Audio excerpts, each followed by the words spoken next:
Bom dia Brasília, bom dia capital da República. Está no ar mais um programa Canal do Trabalhador. Bom dia, Carla. Bom dia, Raul. Conosco no estúdio hoje o Bispo Renato, deputado distrital, secretário de Estado do Entorno. Você que mora em Goiânia talvez não conheça bem essa parte que é do Goiás, pertence a vocês, mas quem cuida geralmente é Brasília. Para falar sobre isso, Bispo Renato, bom dia, bem-vindo. Bom dia para vocês, muito obrigado pelo convite de estar aqui.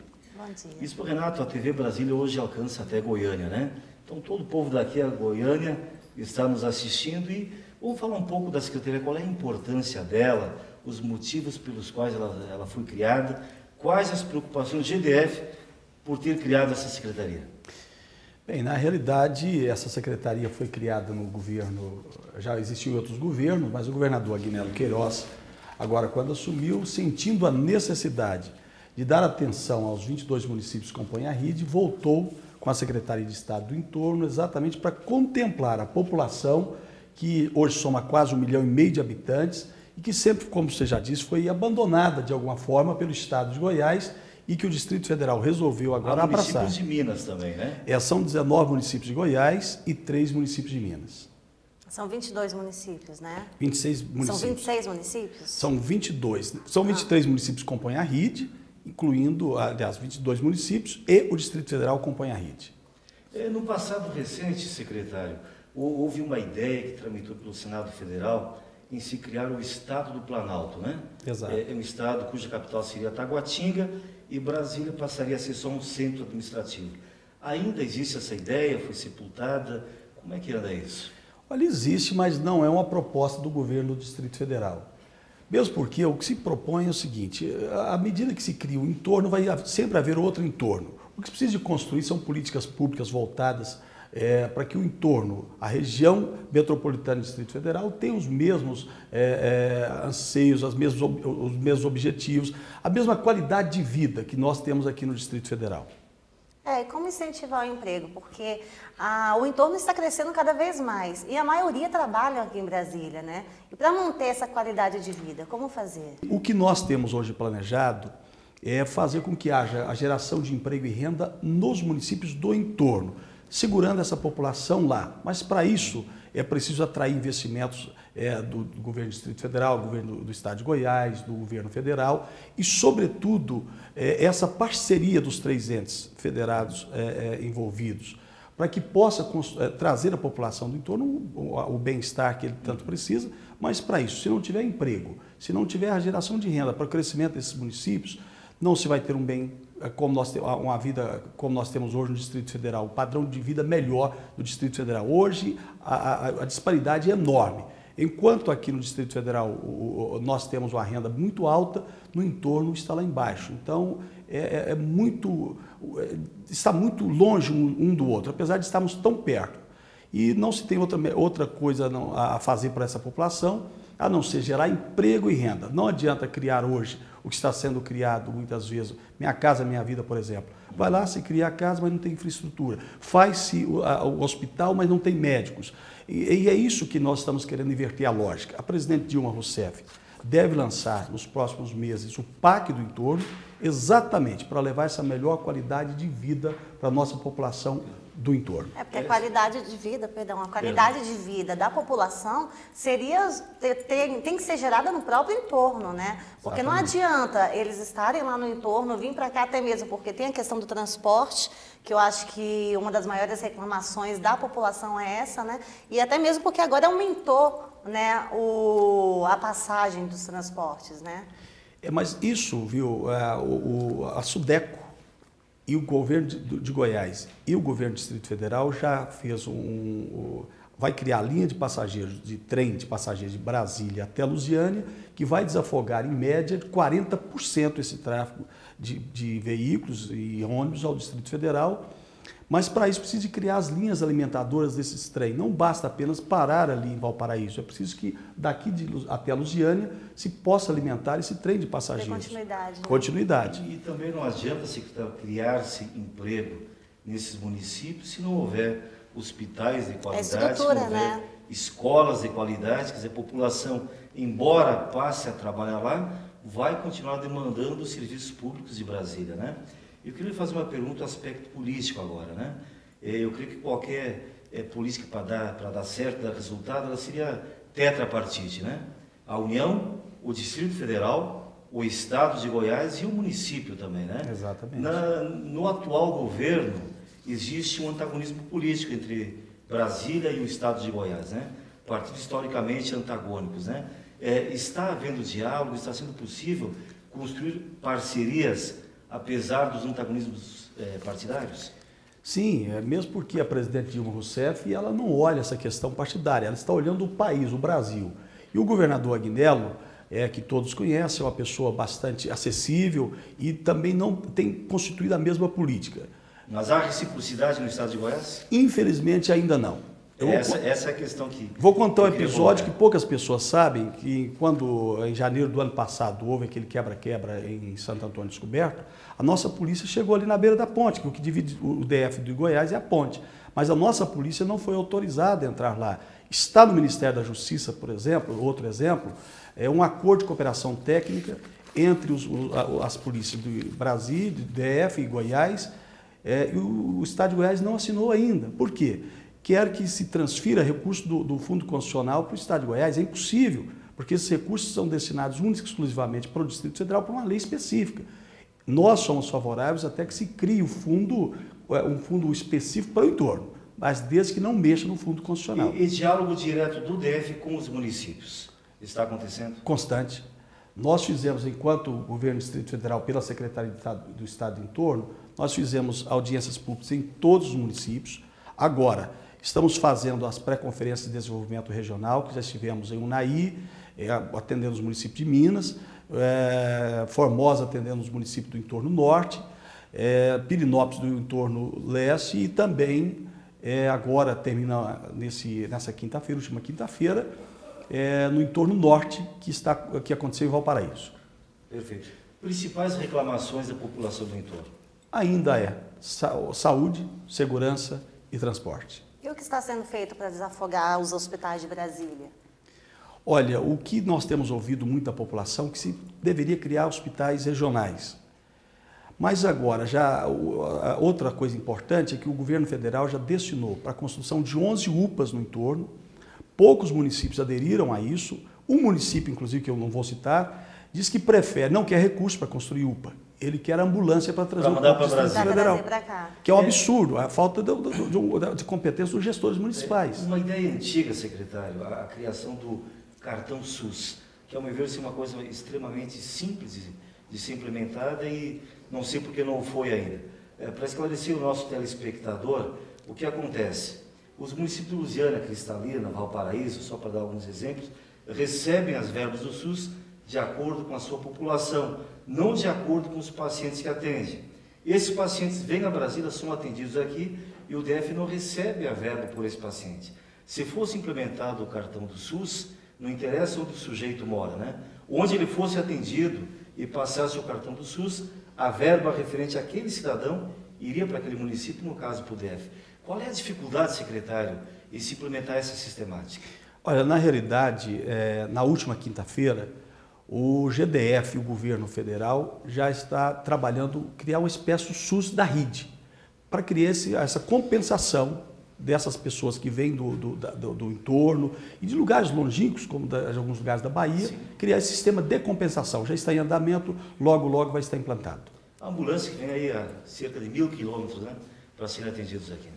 Eu fui presidente do Conselho Gestor do Hospital de Base há uns 15 anos atrás e já tinha esse problema. Naquela época o Hospital de Base era o hospital de referência e a gente já recebia ambulância o tempo todo. Hoje melhorou um pouco isso tudo, mas ainda vem muita gente a Brasília e não tem um fundo de compensação. Então, por isso que muitas vezes a saúde, as pessoas não entendem por que a saúde está tão ruim. E olha que é uma das melhores do Brasil.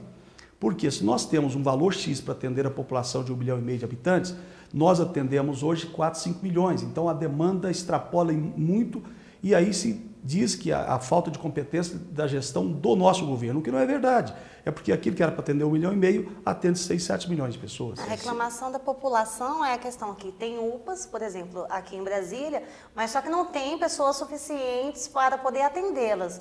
Então, assim, o questionamento, pelo que eu vi até agora, é que se vão construir no entorno as UPAs, se vão ter pessoas suficientes para atendê-las, né? Mas aí é outra coisa que a população precisa entender.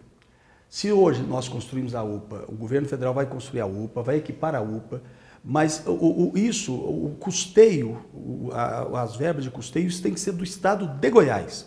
O governo constrói, equipa, mas quem tem que contratar os profissionais da saúde, entrega funcionando. A manutenção. A manutenção e a contratação do pessoal da saúde, dos profissionais da saúde, é de competência do estado de Goiás. A União não pode intervir nisso. Entendo. Secretário, muito obrigado pelas informações, obrigado pela entrevista. Parabéns pelo seu trabalho e boa sorte na sua gestão. Muito obrigado a vocês por nos receber aqui hoje. Canal Trabalhador volta em seguida, logo após o intervalo comercial, que é bem curtinho. Fica com a gente.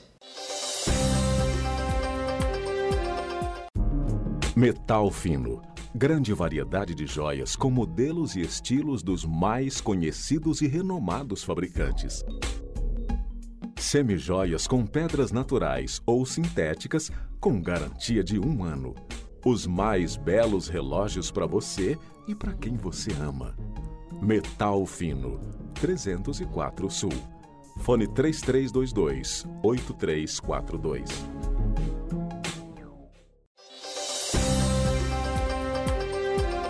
Canal do Trabalhador está de volta, agora em novo horário. A partir de hoje, todo domingo do meio-dia a 1, compartilhando o seu horário de almoço. Vocês viram na mídia nas últimas semanas o movimento dos motociclistas no Brasil inteiro, tanto os motofretistas quanto os mototáxis. Entrou em vigor uma nova legislação, um conjunto de regras que exige do motociclista uma série de equipamentos de proteção pessoal. Antena, faixa refletiva na moto e no baú, capacete com faixa refletiva, colete com faixa refletiva. Foi exigido também um colete inflável, uma espécie de airbag, cuja lei foi suspensa por ser inconstitucional. Motociclistas do Brasil inteiro fizeram movimentos porque esse equipamento aqui no DF custa hoje R$ 1.150. Só o colete inflável custaria R$ 1.500 e os motociclistas, a grande maioria, os autônomos, principalmente, não têm condições de bancar esse equipamento. Quem for apanhado em blitz sem o equipamento tem a moto apreendida, habilitação com 5 pontos e uma multa de R$ 127. Para falar sobre tudo isso, conosco o Reivaldo Alves, ele que preside o Sindicato dos Motociclistas Profissionais do Distrito Federal e também a FETRAMOTO, Federação dos Trabalhadores Motociclistas com Vínculo Empregatício. É isso mesmo, Reivaldo? Isso mesmo, doutor. Bom dia, bem-vindo, um prazer tê-lo aqui. Bom dia, seja bem-vindo. Bom dia, é um prazer grande a gente estar aqui com vocês. Conta para nós, Reivaldo, como é que foi esse movimento todo, essa bagunça toda e o que vocês conseguiram com esse movimento que causaram no Brasil inteiro? Na verdade, a lei, a regulamentação da profissão do motociclista profissionais, que era o antigo motoboy, que agora é motofrete, e o mototáxi, foi regulamentado em 2009 no governo do presidente Lula e teve o prazo de 180 dias para se enquadrar nas resoluções. Então, a resolução ia entrar em vigor no dia 4 de agosto de 2011. Tivemos 1 ano de prazo para o dia 4 de agosto. Essa que exige os equipamentos de segurança. Exatamente. Exige os equipamentos obrigatórios de segurança. Então, ela iria entrar em vigor no dia 4 de agosto de 2012. O motociclista tem que ter 21 anos de idade, 2 anos de habilitação, curso profissional e, além disso, os equipamentos obrigatórios. A questão do curso, só o SESC-SENAT faz o curso em Brasília. Quantas vagas eles têm hoje? Desculpa. Hoje, o SESC-SENAT hoje só tem uma moto para dar aula, tem 2 professores. Então, se você for hoje no SESC-SENAT, só tem vaga em outubro.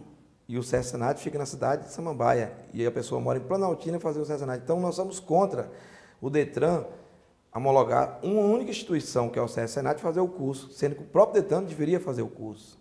Além da obrigação também do uso dos coletes, né? O uso dos coletes, o uso da faixa refletiva no baú da moto, a faixa refletiva no capacete, a antena, o mata-cachorro e a placa vermelha. Então, para todo esse processo hoje, para o trabalhador, ele iria pagar R$ 1.113,50. Tudo. Então, nós somos contra porque houve um entendimento do sindicato, junto com o governo, de facilitar essa situação para o trabalhador. Diz uma coisa, Rivaldo, não teria como o sindicato ou a federação fazer uma parceria com o Ministério do Trabalho, com a Secretaria do Trabalho e buscar um microcrédito através do dinheiro do FAT, por exemplo, para poder financiar esses equipamentos? Nós conseguimos, doutor, 2.000 cursos, junto com o Ministério do Trabalho, dinheiro do governo federal, do FAT, onde 2.000 trabalhadores fizeram o curso. Mas parece que o Ministério do Trabalho não otorgou os diplomas ainda. Na verdade, os 2.000 trabalhadores que fizeram o curso de 2010 e 2011, até hoje esse curso não foi homologado pelo DETRAN, devido à burocracia do Ministério do Trabalho mandar uma relação para o DETRAN. E quem ministrou esse curso? Quem ministrou esse curso foi a Federação do Estado, de Federação Nacional, a FENAMOTO, o companheiro Robson, que administrou o curso em Brasília. Então, o trabalhador ficou 26 horas, é um curso de 200 horas, ele ficou 26 dias na sala de aula, ele fez o curso na parte teórica, na parte prática. É um curso muito bom, melhor do que o curso do CS Senat, que é 30 horas. E agora, devido ao que nós fizemos um movimento aqui na sexta-feira passada, no dia 3 de setembro, o sindicato reuniu 600 trabalhadores, 5h30 da tarde, fizemos uma assembleia onde foi decidido todos os trabalhadores sair do sindicato até o Palácio Buriti. Só os trabalhadores passaram, ninguém andou nesse trânsito aí. E nós deixou bem claro para o Ministério do Trabalho e para o DETRAN que cumpra o compromisso que foi feito com os trabalhadores. Mas eu quero voltar, Rivaldo, à questão dos equipamentos de segurança. Porque quer me parecer que vocês, motociclistas, são os maiores interessados em ter esse equipamento de segurança. Inclusive o colete inflável, né? Não haveria como uma parceria com a Secretaria de Trabalho do DF, com o Ministério do Trabalho, via BRB, via Banco do Brasil, ou a própria Caixa Econômica Federal, que é quem administra o dinheiro do FAT, né? Em que, digamos, esse motociclista ou a empresa adquirisse esse equipamento todo, que custa R$2 mil e poucos, e parcelasse em 24, em 48 vezes, ou para até que mesmo o trabalhador... ajudasse, né? Porque Exato, não ficar o custo subsídio, todo para talvez. eles, né? Nós entendemos que o trânsito é feito de pessoas, todos nós temos que valorizar a vida. Se nós conseguir, o nosso objetivo justamente é conseguir essas parcerias. Conseguindo essas parcerias, o governo iria economizar muito mais com os motociclistas nos hospitais e profissionalizando. E nós já tivemos uma boa reunião junto ao DR de Brasília, o DR, que o DR fez um trabalho de fazer uma doação de 2.000 coletes para esses 2.000 motociclistas que já fizeram o curso, 2.000 antenas e 2.000 adesivos. Então está dependendo agora de um processo de licitação. E tivemos também uma reunião... Eu acredito até, Rivaldo, até um patrocínio da seguradora. Vou imaginar o consórcio líder dos seguros de PVAT, por exemplo, que deve gastar alguns milhões e milhões por ano em indenizações por invalidez permanente ou até por morte de motociclistas, né? Cada motociclista que salvasse a vida dele num acidente, certamente pode equipar talvez 100 ou 200 outros motociclistas com esse equipamento de segurança, né? É a boa intenção, doutor, porque se nós hoje investir na educação, vai ser muito mais fácil. E iria economizar muito mais. O custo hoje, no Brasil, a última pesquisa foi feita aí, de motociclista acidentado, de morte no trânsito, é muito alto. Então, um trabalho preventivo, um trabalho educativo. Vamos fazer uma conta de padeiro aqui, Rivaldo? Pois não. O motociclista morto num acidente ou inválido permanente custa para a seguradora líder hoje exatamente R$ 13.500. Só a indenização, fora o custo administrativo disso. Mas vamos ficar nos 13.500. Isso daria 10 coletes. Exatamente. Aí na nossa convenção coletiva de trabalho, os trabalhadores são obrigados a ter seguro de vida. Então a empresa é obrigada a fazer o seguro de vida dos motociclistas. Então tem mais R$25 mil por morte natural, acidental e invalidez. Então, além dos 13 mil, teria mais R$25 mil de gasto. E quem é a seguradora que está com essa carteira hoje? Nós hoje estamos com a seguradora de São Paulo, que tem uma parceria com a gente. Pode falar o nome, não tem problema. A BV Seguros. BV Seguros. Tem um trabalho junto com o sindicato. Seria um ótimo patrocínador. Exatamente. Para patrocinar esses coletes, viu? Aí o interesse nosso já foi Fica o esse. desafio aqui no ar.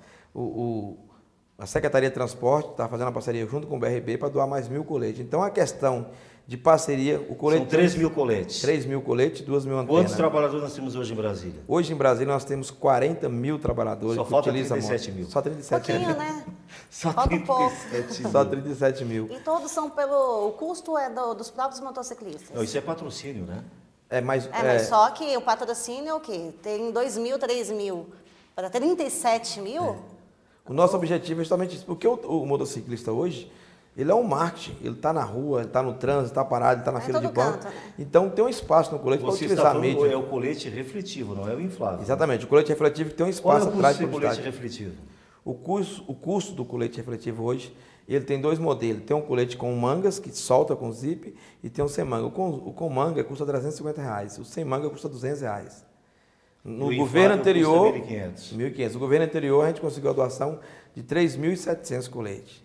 Então, é uma necessidade.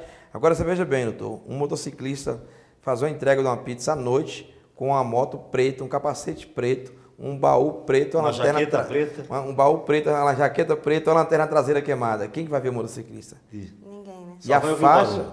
Só ouvir o estouro. só o né? estouro. E a faixa refletiva, ela tem uma visão muito ampla, muito grande. Então, é uma visão maravilhosa e está salvando vida. Nosso objetivo é esse. Reivaldo, fica o compromisso aqui. Vou conversar com o Dr. Ricardo Xavier, presidente da Líder, e fazer a ele essa sugestão, viu? Agradecemos o apoio. A gente sabe que o canal Trabalhador tem interesse no trabalhador. Então, toda ajuda para nós, motociclistas, é bem-vinda. Pedir o apoio, né, das empresas, né, de Brasília, para poder ajudar e doar, né, os coletes para os nossos motociclistas, né? Porque são eles que estão aí na rua diariamente fazendo entrega, ajudando, trabalhando, e são os que mais correm risco de vida, né? Hoje existe em Brasília empresas que funcionam 24 horas. Tem uma empresa em Brasília que já tem 300 funcionários, 300 motociclistas nessas empresas. Só um contrato que eles têm na drogaria são 80 motociclistas. Então, hoje entrega o remédio, a comida, o jornal, as flores, tudo hoje se entrega de moto. É uma necessidade hoje o serviço de moto em Brasília e no Brasil. E nós queremos fazer o quê? É um trabalho junto com o governo para que buscar esse benefício que o governo vai economizar nos acidentes e vai ter uma disciplina melhor. Saber que aquele ali é um profissional, não um usuário comum. Os acidentes hoje estão muito ligados ao usuário comum. O fretista, o garçom, o motorista, ele compra a moto para ir para o trabalho e voltar. Foi feito um trabalho com o Detran, de 10 pessoas, 4 não têm carteira de moto. Ele não sabe que tem que travar o capacete como se fosse um cinto de segurança, que tem que frear 70% do freio dianteiro. Então, essas pessoas estão envolvidas no acidente. Quando cai lá no chão, não fala que é o motofrete. Fala que o motociclista é motoboy, é o cachorro louco. Então, nós queremos diferenciar o usuário comum do profissional. Generalizou tudo, né? Exatamente. Rivaldo, eu sou motociclista de domingo, né? Não vou usar o colete inflável, mas essa sua camisa, se o sindicato me der um presente, com certeza eu vou usar na minha moto. Obrigado pela entrevista, prazer tê-lo tido aqui. Sucesso no teu trabalho. Com certeza, vai ser uma honra doar a camiseta para o senhor aí, a camiseta do nosso sindicato, a divulgação Com todos aí. esses brevês aí. Todos os brevês, a logomarca e Pode ter tudo. certeza que ele vai fazer a propaganda. Não, eu sei que ele vai fazer sim. Inclusive, já viu o doutor Raul já em vários encontros motociclísticos aí, muito bem acompanhado, né? Com as máquinas, né? Ah, tá certo. As máquinas, Deixa eu- as motocicletas. Especifica. Vamos fazer um pequeno intervalo e voltamos em seguida. Fica com a gente. Metal fino. Grande variedade de joias com modelos e estilos dos mais conhecidos e renomados fabricantes. Semijoias com pedras naturais ou sintéticas com garantia de 1 ano. Os mais belos relógios para você e para quem você ama. Metal fino. 304 Sul. Fone 3322-8342.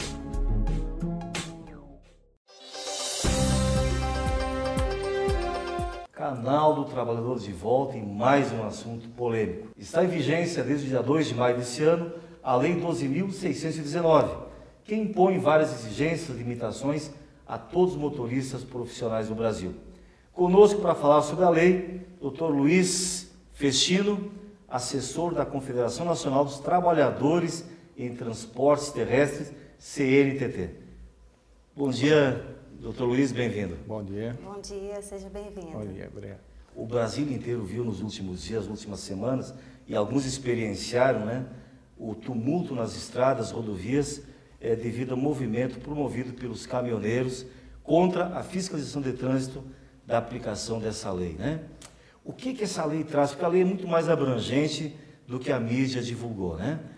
Não é apenas para o caminhoneiro, é para todos os motoristas profissionais. É para todos os motoristas, Táxi, ônibus, táxis, ônibus, servidores até públicos. o servidor público, para todos os motoristas. Então, existia muitos projetos de lei separados, né? Ou para o ônibus, ou para o caminhão. E nós conseguimos juntar em uma única lei a regulamentação para todos os motoristas. Porque não existe diferença, né? A posição, porque a mídia não vendeu bem essa ideia. A posição das confederações, tanto a patronal quanto a dos trabalhadores, é favorável à aplicação da lei, né? É favorável, inclusive, elaboraram o substitutivo do Senado, né? Colaboraram com os senadores e também na Câmara na aprovação da lei do substitutivo. O que aconteceu até foi um benefício, não um benefício à greve, né? Mas acabou abrindo para a mídia, abrindo para a sociedade. Abriu a discussão, né? A lei foi aprovada em maio, né? E sem uma maior discussão e de uma abrangência muito grande, né? Que vai beneficiar todos. Então, não estou aqui defendendo a greve, mas ela trouxe... Então, seriam os benefícios e alguns prejuízos, né? Sim. No qual, assim, os benefícios seriam a parada para os motoristas de 4 em 4 horas e de meia hora, né? Não. Quanto tempo seria? Ou depende do... Ela muda, a diferença que está acontecendo é que ela muda tanto a CLT quanto o Código de Trânsito. Então, para os trabalhadores com vínculo empregatício, é a lei no total. Para os trabalhadores autônomos, servidores públicos e demais trabalhadores de forma remunerada na direção, é o Código de Trânsito, coisa que não existia. Já existe nos Estados Unidos, na Europa, mas no Brasil era somente Só para a gente entender, o ponto mais polêmico, pelo menos o que a mídia divulgou, e foi objeto da paralisação dos caminhoneiros, seria a questão da jornada, né? Então, o motorista poderia dizer 4 horas seguidas, um descanso de meia hora, mais 4 horas, num total de 11 horas diárias. É mais ou menos isso? Não, a jornada, aprovar a jornada de trabalho, aí nós vamos separar a jornada de trabalho, tempo de direção e tempo de espera. Esclareça para nós, então, isso. Então, jornada de trabalho é até 8 horas, 8 horas de jornada de trabalho. Perfeito. Né? Com o direito a mais 2 horas extras. A jornada normal, né? É a jornada normal. No máximo 10 horas diárias. O que está na CLT, né? Não teve novidade nenhuma. Só a novidade é que a cada 4 horas, todos esses motoristas são obrigados a parar por meia hora. Fazer um descanso.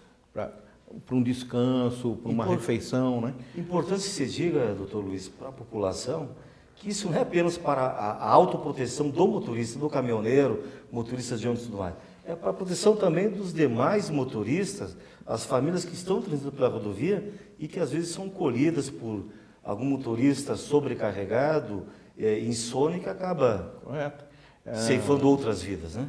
42 mil mortes no trânsito no Brasil em 2010. 42 mil. Dessas 42 mil mortes, 25% foi em rodovias. E desses 25%, 30% era com caminhões. Agora, a consequência de um acidente com um caminhão é muito mais fatal, muito mais dolosa para as pessoas, né? Do que um acidente com 2 automóveis, tudo mais. Então, o ônibus, onde você tem 40, 50 passageiros, né? Então, o benefício é para toda a sociedade. Mas o questionamento, perdão, Raul, não. porque o questionamento que está tendo dos motoristas é porque o GDF vetou a construção de paradas de ponto, né? Para poder descansar. E aí, como que eles vão fazer? Se eles têm que parar de 4 em 4 horas e não tem um ponto para eles, para o descanso, como que eles vão fazer? Não tem como, né? Nem sempre você tem um posto de gasolina, alguma coisa com então, esse é um dos pontos... E segurança, sobretudo. Esse é um dos pontos polêmicos, né? Que esse é um dos pontos que a gente concorda com a paralisação, porque nós entendemos que houve um erro total do governo ao vetar. Ele cumpriu a legislação trabalhista, em que obriga a ter pontos de parada, ter locais para descanso, não somente em rodovia. O motorista aqui do transporte urbano de Brasília, ele também tem que ter direito a um sanitário, ele tem que ter direito a um local para ele tomar uma estrutura, refeição. né? Então, a lei... as normas regulamentadoras que já existem desde 1943, não é novidade nenhuma, só que agora ela foi regulamentada para o transporte. E com isso, o governo devia fazer a parte dele. Ele foi obrigado a aprovar o que está já na lei, mas vetou a construção dos pontos de parada. Né? alegando questão a financeira. execuibilidade da lei ficou prejudicada, né? Exatamente. Então, alegando questões financeiras, né? Que não podia jogar o ônus em cima das rodovias privatizadas, porque aumentaria o custo de pedágio. E na questão das rodovias que não privatizadas ainda, não poderia colocar na lei da PPPs, né?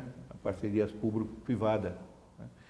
Só que o custo é muito maior num acidente. Eu tenho a impressão, doutor, que, pelo que a gente vê nas rodovias, a disputa do mercado que ocorre nas rodovias, se houvesse concessões em quem construir um ponto de descanso, pudesse explorar um bar, um restaurante, até um hotel, tudo Exatamente. mais, certamente seria custeado isso, né? Exatamente. Aumenta. Falta um pouco de inteligência apenas e vontade política, né? Você teria um aumento do emprego nesses pontos de parada, que não é o que se imaginou, não é um simples local para parar, não. A lei é bem clara. O transporte de produto perigoso, ele não iria parar no mesmo local, teria que ter uma área especial. O caminhão que está com produto perigoso não vai ficar Perfeito. na mesma área. Aí a construção de hotel, revenda de automóvel, restaurante, né? Então você geraria emprego. Farmácia, barbeiro, tudo. Toda uma alfaiate, estrutura, dentista, né? E com que toda uma estrutura para e com o veto, né, se torna impossível. Aí nós damos razão, que eu não vou ficar parado com o meu caminhão numa rodovia. na sombra de uma Correndo perigo, pitangueira, né? né? Correndo perigo. Na sombra de uma pitangueira, né? Doutor Exatamente. Luiz, eu vi algumas entrevistas de empresários, não sei se representando ou não a Confederação dos Empresários, a CNT, dizendo que a aplicação dessa lei aumentaria em 30% o custo do frete. Isso procede? Procede. Procede. Mas quem é que está mais reclamando? É um embarcador. Hoje, quem mais está fazendo pressão é o grande embarcador, o agronegócio, que tem aquele transporte que o Brasil já não suporta mais. Toda a soja sendo transportada de caminhão. Então não há uma política para a ferrovia, né? Uma política de integração do transporte, e eles querem baratear o custo através do caminhão, obrigando o motorista a trabalhar 30, 40 horas. Eu tenho andado por Minas Gerais, pelo Mato Grosso, por Goiás. Final de semana passada estive no Mato Grosso do Sul e fiz as duas pontas do estado. Fui no sábado a São Gabriel do Oeste e domingo a Ponta Porã, lá no extremo sul, Pedro Juan Cabaleiro, no querido Paraguai. E o que a gente vê nas rodovias, professor, eu acho que o grande custo do frete não é o diesel, não é o pedágio, não é o salário do caminhoneiro, não é o pneu. O grande custo chama-se o desperdício. Porque o que a gente vê de grãos espalhados pela rodovia, a gente vê de algodão voando pela rodovia, quer dizer, a falta de uma condição, um acondicionamento desses produtos e a conjugação que o senhor falou. As hidrovias que não existem hoje e as ferrovias que foram sucateadas, né? Porque todo ano é a mesma notícia, né? Olha, o Porto de Paranaguá está parado. 3 dias de um caminhão parado na rodovia. 3 dias. Chegando até quase Curitiba. Mas todo ano, na época da safra, é a mesma coisa. O que está sendo feito para o ano que vem? Nada. Esse produto que está no caminhão, muitos se deterioram. Porque a preocupação dos motoristas são de estragar os produtos, por exemplo, alimentos, Exatamente. carnes em geral. Mas ele parado, né? esse Aí, produto, como é que faz? né? Você tem o pulsão parado, você tem o caminhão parado e o produto perecendo, né? Parado. E aí você pega tanto o embarcador quanto o consumidor, o grande consumidor, né? As grandes redes de supermercados, que querem fazer do caminhão o seu depósito. Eles fazem a compra, não tem local de estoque, e esse caminhão fica parado em grandes redes de supermercado, fica parado 3, 4 dias, fazendo o caminhão de depósito, e o motorista parado ali, sem ter condição de trabalho e nem condição de higiene, não tem condição de nada, né? Então, Para um país igual ao Brasil, cujo transporte interno depende ainda quase que 70% do transporte rodoviário, não adianta sermos o maior PIB agrícola do mundo, não adianta sermos o celeiro do mundo, se não tivermos uma logística adequada para transportar essa mercadoria, né? Veja, você falou da logística. Esse é um ponto importantíssimo, Quando hoje, o que nós estamos vendo nas prefeituras? São Paulo. São Paulo, problema do trânsito, o que ele faz? Restringe a circulação do caminhão. Caminhoneiro, exatamente. Agora, se esse caminhão não tem local para parar, ele vai parar das 5 horas da manhã às 5 horas da tarde. Começa a rodar às 10 horas da manhã. Nesse período, ele para onde? Qual o trabalho de logística feito da Prefeitura de São Paulo com os municípios do entorno? Ou com o governo federal ou com o governo estadual? Né? E aí quem acaba sendo punido é o trabalhador. Eu tenho que cumprir uma jornada. Aí meu tempo de direção eu tenho que parar. E não posso parar. Né? Aí a Prefeitura me obriga a parar. Principalmente os autônomos, né? Porque eles correm contra o tempo, né? O autônomo, o grande problema é que ele ganha por frete. Aí eles querem trabalhar 30 horas seguidas, Mas né? nós tínhamos esse problema também com os trabalhadores com um vínculo empregatício, né? As transportadoras também querendo e forçando que ele faça a entrega da carga. Né? Então, Tem horário, tem prazo, tem tudo, né? Exatamente. Doutor Luiz, a sua entrevista foi maravilhosa, esclareceu os aspectos que nós abordamos aqui hoje.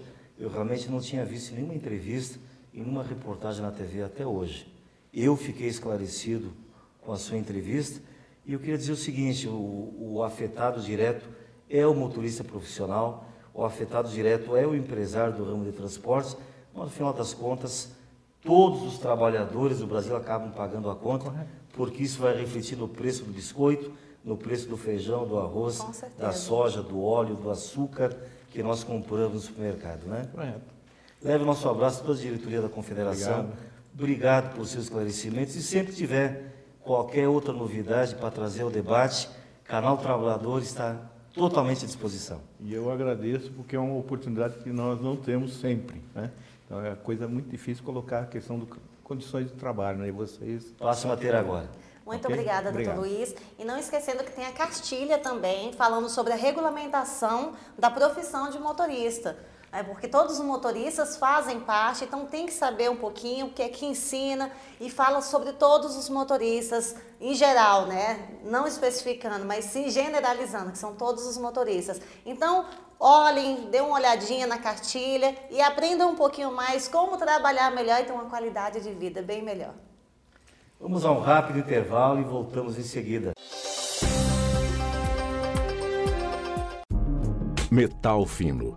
Grande variedade de joias com modelos e estilos dos mais conhecidos e renomados fabricantes. Semijoias com pedras naturais ou sintéticas com garantia de 1 ano. Os mais belos relógios para você e para quem você ama. Metal fino.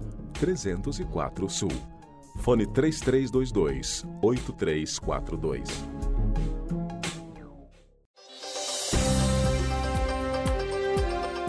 Estamos de volta e agora com o quadro Saia do Vermelho com o professor Roberto Soares. Bom dia, professor. Bom dia, Carla. E o tema de hoje é portabilidade de dívidas. É verdade que posso escolher a quem dever? A portabilidade de dívidas é uma nova modalidade que oferece principalmente em obter uma boa vantagem financeira de trocar uma dívida cara por uma mais barata. Isso pode valer o esforço. Na guerra de juros entre bancos, é recomendável comparar as taxas, fazer as contas e negociar. É isso mesmo, professor? É isso mesmo. Explique para a gente um pouquinho o que é portabilidade de dívidas. Por incrível que pareça, hoje, aliás, desde 2006, o Banco Central regulamentou, tá? E você pode escolher a quem dever. O que significa isso? Você compra um carro financiado por determinado banco. Daqui a uns anos, daqui a um tempo, você acha que você está pagando juros muito altos. E aí você vai ao mercado, faz uma pesquisa em vários bancos e acha uma taxa de juros mais vantajosa. Uma taxa de juros em que sua prestação vai diminuir, quer dizer, você vai pagar menos. Ou seja, o por valor lá aquele na frente bem. também, né? Valor lá Porque na se a frente taxa também. diminui, né, Exatamente. automaticamente... o valor final do bem também. E aí você pode levar a sua dívida para aquele outro banco. Aquele outro banco compra a sua dívida. Mas só que quando você vai para outro banco, você não tem que arcar com nada saindo do banco que você já está? A coisa funciona da seguinte maneira. Alguma multa, alguma coisa assim? Não tem multa. O banco não pode impedir que você deixe deixe de dever para ele. Mas, a bem da verdade, apesar da gente falar assim, é você mudar a dívida, o que acontece é o seguinte, o banco para qual você vai, ele compra a sua dívida. Como é feita essa compra? É tipo um empréstimo? Não, como é feito? É um empréstimo. É tipo uma transferência. Você vai a um outro banco, Isso. aí pede para fazer, por exemplo, pagar a sua dívida do banco que você estava devendo. Isso. E você paga uma mensalidade mais barata com um total. É exatamente isso. O seu banco para qual você vai, quita a sua dívida com o banco de origem, quita lá e você passa a dever aquele outro banco. Agora, o mais importante, isso que você falou, tenha certeza absoluta que o banco para qual você vai está quitando a sua dívida com o banco de origem. Okay. Entendeu? Peça o comprovante. Nós já falamos aqui, comprovante sempre, de tudo. O banco não vai, tá certo, comprar a dívida de uma pessoa que paga mal. Paga atrasado, entendeu? E paga de forma não linear, tá? Então, o que você tem que fazer? Primeiro, você tem que ser um bom pagador. E essa portabilidade, ela tem que ser feita de forma... você tem que ser proativo, tá? Quando você sente que a dívida vai ficar muito alta, você vai ao mercado, já procura uma taxa menor, não deixa você deixar de pagar a dívida, não deixe você ficar numa situação complicada, no MIPO, DPC. Até mesmo porque o consumidor, infelizmente para ele, felizmente para os mercados, né? O que acontece? Eles não param de criar dívidas. Não. Eles compram, são consumidores mesmo, isso. Consumidores ativos, né? Isso. Então, assim, a dívida deles vai aumentando cada vez mais. Correto. Então, eles já têm uma dívida no banco e vão fazendo outras dívidas e é onde vai pesar no bolso, inclusive, né? Essa portabilidade, ela tem uma característica bastante assim interessante que ao longo desse tempo, de 2006 para cá, os bancos começaram a perceber e começaram a criar armadilhas para o consumidor. Sempre, né? O que acontece? Inclusive nas taxas, então, o que acontece? Quando você leva uma dívida, por exemplo, uma dívida imobiliária, você está levando um bem agregado, tá certo? Então, o banco para qual você vai fazer novamente uma avaliação daquele bem. Então, o que normalmente acontece com o imóvel? O imóvel sempre sofre uma valorização, entendeu? Então, o que acontece? Você pode, nessa transferência, o banco para qual você está indo, ele pode te oferecer mais dinheiro, entendeu? Mais dinheiro para você pagar uma prestação menor. A sua dívida, você ainda pode pegar um valor a mais. Pagar um valor a mais. E aí é uma armadilha. Por quê? Porque, a bem da verdade, qual é o intuito da portabilidade? Se você ainda deve 10 anos do seu apartamento, é você ir para um outro banco para terminar de pagar esses 10 anos com uma taxa menor.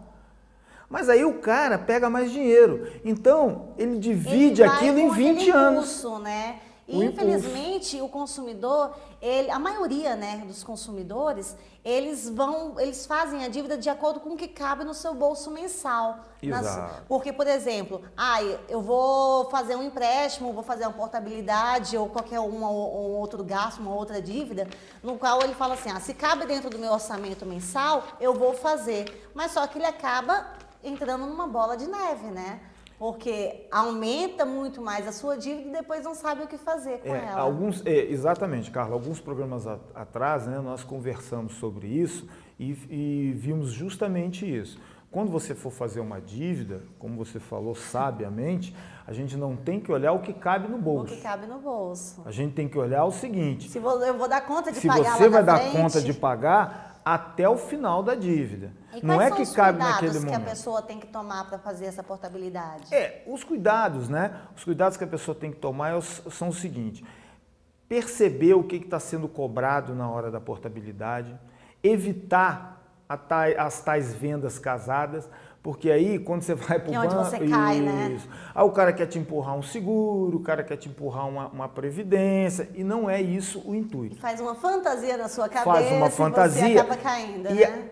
O consumidor, meus amigos e minhas amigas, gente do meu Brasil, caiam. Não caiam nessa. O gerente do banco não tem que atrelar tá certo? Essa portabilidade a nada mais que seja a sua lisura de pagamento da dívida.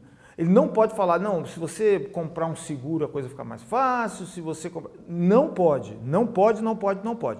Inclusive, eu até coloquei o seguinte, você tem para isso um saque do Banco Central, você pode ligar para o Banco Central... Busque seu dinheiro, seu direito. Exatamente, busque seu direito, tá? Que é o 0800 979 2345. Você pode ligar e denunciar. Denunciar o banco. O boletim do governo. Exatamente, o Banco Central... É a ouvidoria, né? É a ouvidoria do Banco Central. Denuncie, porque na verdade o que acontece? Você está saindo de uma dívida cara e indo para uma dívida barata, tá certo? Sem querer fazer propaganda, Sem querer, mas já fazendo? Não, até porque eu não sou acionista, mas a Caixa Econômica Federal hoje, ela tem feito bastante portabilidades na questão do crédito imobiliário. Bacana. Agora, outra coisa que eu tenho que alertar, quando você vai fazer uma portabilidade do crédito imobiliário, existe sempre um custo agregado aí. Por exemplo, eu vou transferir um apartamento, você tem uma nova avaliação. Começa do zero, né? Que é você que arca com custo. Você tem toda a documentação, você tem todas as taxas, que é você quem paga, tá certo? Então, lembrando sempre, Carla, daquilo que nós falamos no início desse nosso papo. O banco de origem, o banco para qual você está indo, ele paga a sua dívida no banco de origem. Mas você começa uma outra. Você começa uma outra. Mas com algumas vantagens. Com um juro mais baixo, uma taxa de juro mais atrativa e aí uma prestação melhor que cabe no seu bolso. Ok, muito obrigada, professor Roberto. Eu espero que tenha esclarecido as dúvidas de você aí de casa. E não podemos esquecer do nosso lembrete, prosperidade é uma questão de escolhas e atitudes. Sempre. E para você que tenha dúvidas sobre como sair do vermelho, você pode mandar um e-mail para saia.do.vermelho@hotmail.com. E aí, no próximo domingo, o professor Roberto tirará todas as suas dúvidas. E vamos a um breve intervalo e voltamos já já. Metal fino. Grande variedade de joias com modelos e estilos dos mais conhecidos e renomados fabricantes. Semijoias com pedras naturais ou sintéticas com garantia de 1 ano. Os mais belos relógios para você e para quem você ama. Metal fino, 304 Sul. Fone 3322-8342.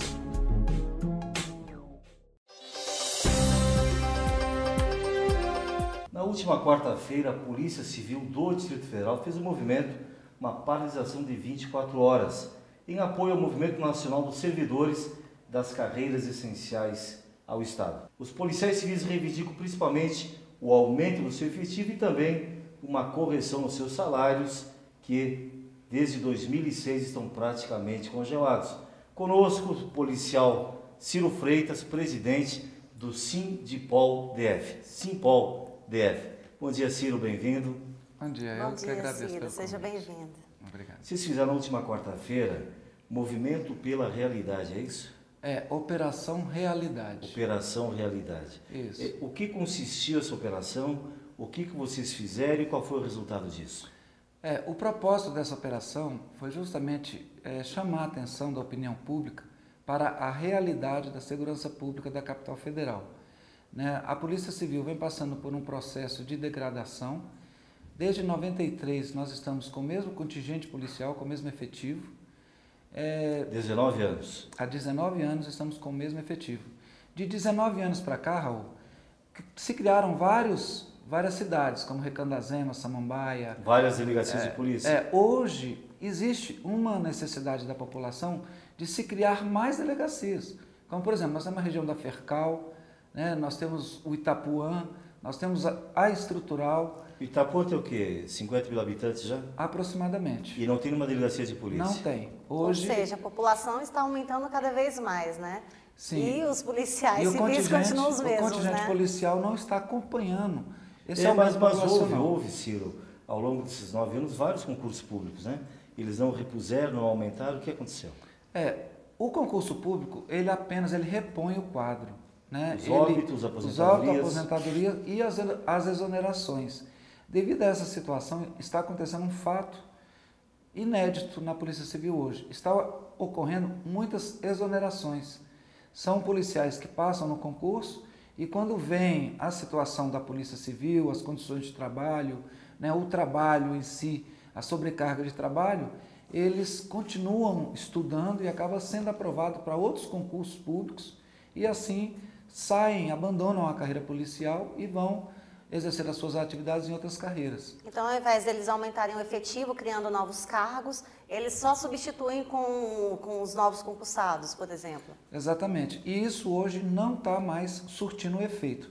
Aí a criminalidade, naturalmente, ela vai crescer, vai ter um avanço e a polícia ela não vai conseguir combater a contento, né? Ela acaba nos obrigando a não prestar um bom serviço para a sociedade, devido a esse baixo contingente.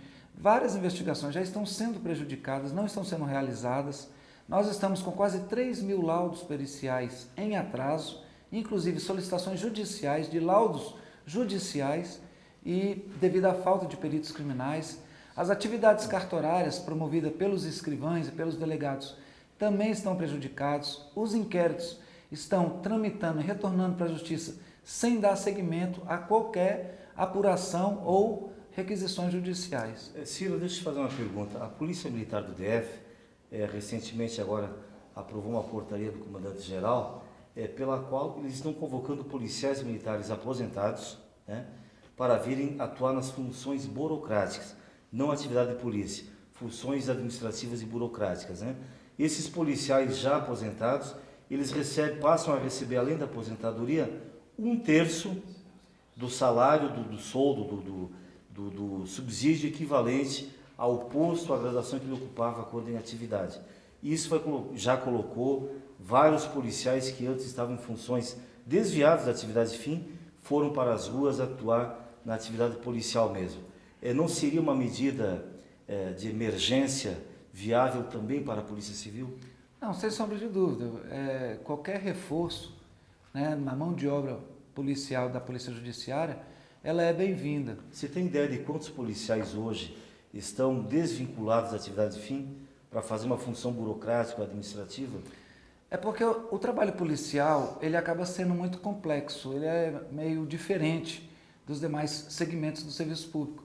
A investigação policial, ela começa a partir do momento do registro da ocorrência, né? Lá no balcão da delegacia, ou na internet? No primeiro atendimento, já começa as primeiras diligências, né? Então, essa mão de obra seria aproveitável em determinadas situações, talvez não na atividade fim, devido, né, ao cansaço, esforço físico, né, que hoje um policial necessita, né? O policial hoje é o braço armado do Estado, mas com certeza seria bem-vindo para fazer esse trabalho naquela atividade mais burocrática, né? Mas seria um paliativo. Nós estamos precisando realmente daquela mão de obra da atividade fim, da atividade de investigação, é a atividade de campo, né, que nós chamamos, atividade de rua. A Polícia Federal está lutando hoje pela criação do cargo de oficial de polícia, né? Onde se teria o escrivão, o investigador, o agente, num cargo só chamado oficial de polícia. Essa proposta agrada também a Polícia Civil ou não? Olha, da forma em que está sendo implementada ou tentando se implementar na Polícia Federal, é bem típica da carreira da Polícia Federal. Tá? Lá eles entendem... Não atenderia a realidade nossa, então. Porque lá eles entendem que a característica, a essência da Polícia Federal, ela consegue fazer duas atividades, uma de investigação e uma de prevenção, que é o trabalho de fronteira. A partir daí, ela diferencia um pouco da Polícia Civil, né? Que a Polícia Civil tem atividade eminentemente de polícia judiciária, ou seja, de investigação. Ela não faz aquele trabalho de prevenção, que é o trabalho fardado, que é o trabalho ostensivo. Esse não é a atribuição da Polícia Civil. E a Polícia Federal, ela entende, né, que ela tem essa característica própria de executar as duas tarefas, que é a de polícia judiciária e a de polícia administrativa, vamos dizer assim, que seria o trabalho de policiamento ostensivo de fronteira. Tá? Então, lógico, nós temos os nossos pleitos, eles têm o deles. Essa particularidade de unificar os cargos, né? Isso aí, sim, podemos discutir, né, desde que tenhamos avanço em carreira. Ciro, eu queria quebrar um mito aqui, que está na cabeça da população, né? É lógico que em todo movimento grevista, a parte que mais dói no corpo humano é sempre o bolso, né? E a parte mais importante de uma casa, às vezes, é a panela, né? Sem dúvida. Então, sem dúvida, há uma intenção, há uma insatisfação salarial da categoria, né?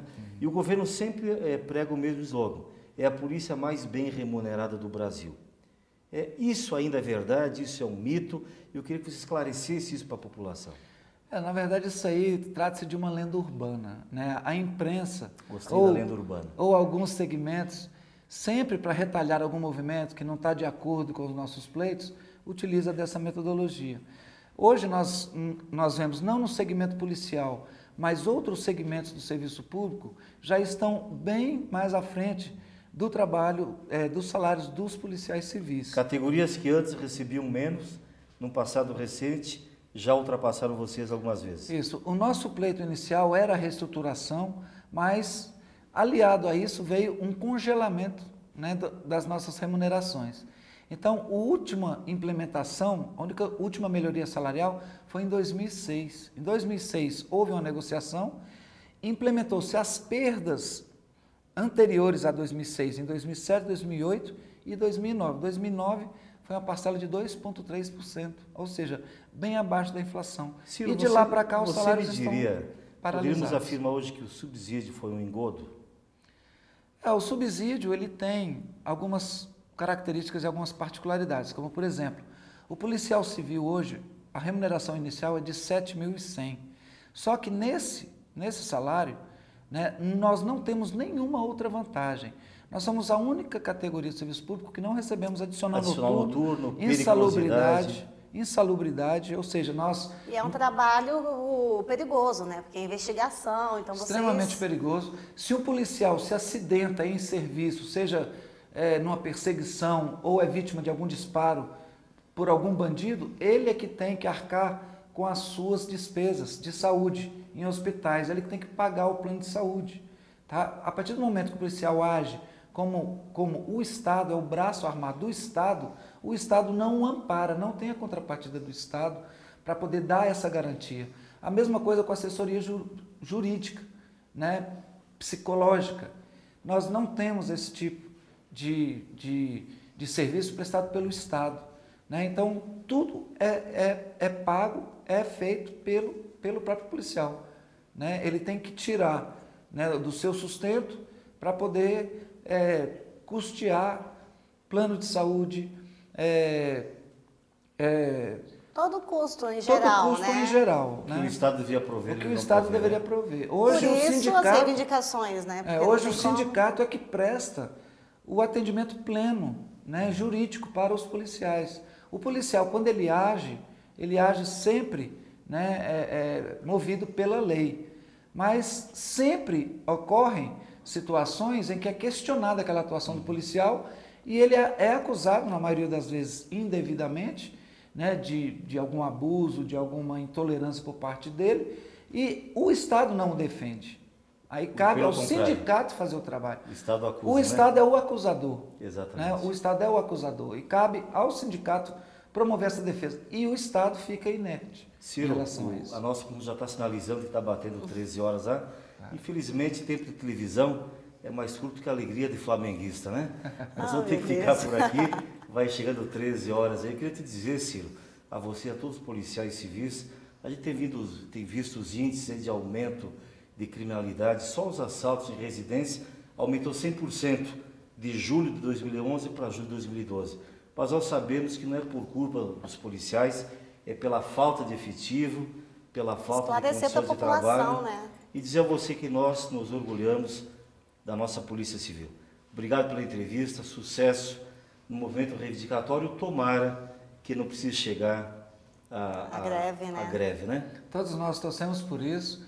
Eu agradeço o seu programa e a sua pessoa, a apresentadora. Todos aqui são colaboradores da Polícia Civil da capital. Muito obrigado. Muito obrigado. Muito obrigada, Ciro, pelos esclarecimentos. Obrigado a vocês de casa também pela audiência, pela paciência. Um domingo abençoado, uma semana gorda de alegrias e até domingo que vem se Deus quiser.